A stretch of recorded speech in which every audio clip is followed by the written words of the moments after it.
да кажат, чека, има 10 млади режисери, има 10 режисери од средна генерација, има големи режисери, така натаму, и треба да му се даде шанса, нели, на секој, затоа што фала Богу ми оди добро, али има луѓе кои воопшто се уште мои колеги не добиле доволно шанс. Значи, на пример, само дипломирале, кои станале писатели или така, да, ама тоа се случило ради што не ги поддржале. Значи, не дека немаат ентузијазам и така натаму. Така да мислам дека треба малце да се запрашаат и да се посветат кон нас младите, не само кон професијата театар, актери, режисери, туку воопшто кон сите професии, доктори, адвокати, има многу економисти, се запишуваат луѓе на медицина и така натаму, има многу луѓе во Македонија што дипломираат, се разбира, има добри и лоши, така. Квалитет и квантитет е една друга работа.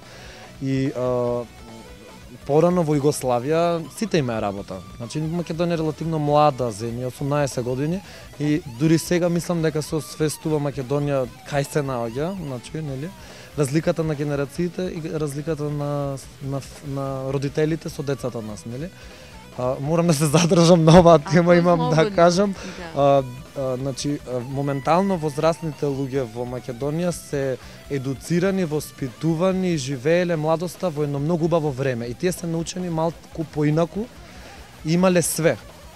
Значи, режисерите и професорите не кажувале кога режирале, како да ви кажам, треба автобус на сцена. Значи, ние денес молиме дали може пот да имаме теписон на сцената, нели? Мислам, која е разликата?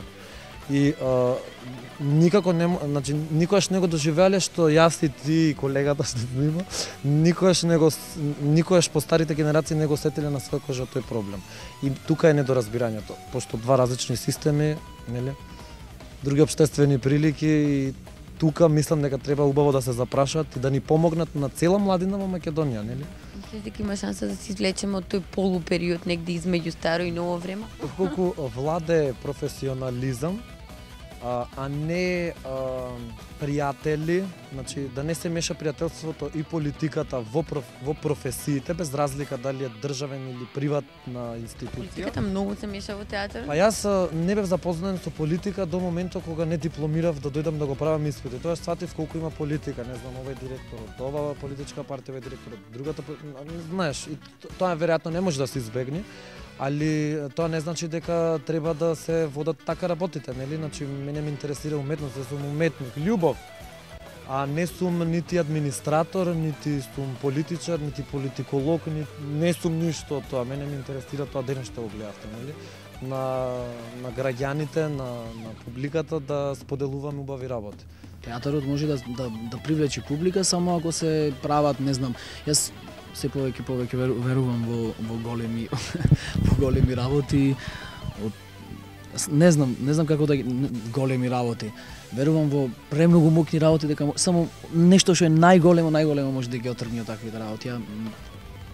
Рано е за големи работи тука. Добро, еве на голема работа, една дипломска представа стигнува до своја 50-та изведба. Мислам, не е мала работа сепак. Може да биде почеток на некој дел на револуција театарска. Па, јас мислам дека ова и прв пат се случува да мислам дипломска представа доживее 50-та. Јас мислам дека ќе доживее 100-та. Така се надевам барем, така да мислам дека ова е баш некој почеток да тие млади луѓе нели се реализираат нормално ако направат добра представа, како Јовица што направи. Каква представа доживуваш со оглед на тоа што имаш изиграна милиони улоги? Ова улога колку ти е драга или колку ти покажа? Многу ми е драго, супер ми е да ти кажам. Многу ми е драго што сум дел од оваа екипа. Тоа е нашето мото. Младо енергетско. Да. Ајде ви, Маја, ни стигна. Ајде, Маја Бујро. Да, како едно женско кое е повредувано прилично во представата, жива и здрава си сега? Супер, малце на стината, ама одлично. Физички барем супер. Колку значи една 50-та изведба на представа театарска? Премногу.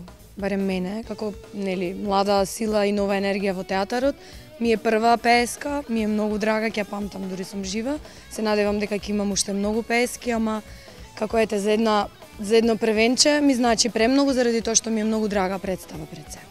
Колку може по старата генерација во театарот да им помогне на помладата за да го најдат својот пат и да се изборат за некој нов?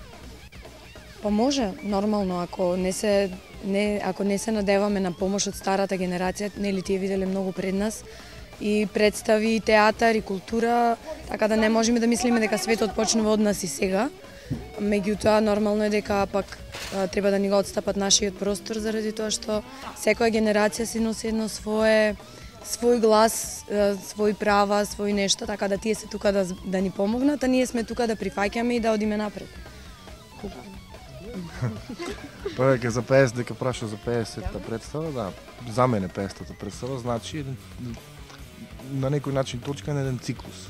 Значи од премиерата, од пробите, од самата прва проба, па до сега представата се развиваше. И мислам дека баш последните неколку представи се вистинските представи кои некогаш, да речеме, некоја реплика не знае што значи. Со текот на представата му даваш многу поинакво значење, вистинското значење доаѓа. Значи, театарот е жив и се менува, значи, во процес. Цело време театарот е процес и револуцијата е процес и промената на тие турски или шпански серии, и тоа треба да биде процес, не? Добро, да. Ти си и човекот со златна маска во оваа представа, нели? Колку железна? Зошто железна? Златна боја има, да. Тоа. Тешко е да се носи? Па да, тешка е, да. Нели? Златна маска како златна маска. Според мене на вистинското место, во вистинското време, претпоставувам, на некој начин може така да се оправда. Би го кажав и на други места, како еден пак некаква запирка на моето 10 годишно, 12-13 годишно работење. Патетичен да биде. Му се случила, сега е скромен, само е скромен. Се уште сум многу возбудена заради тоа што ми се случува.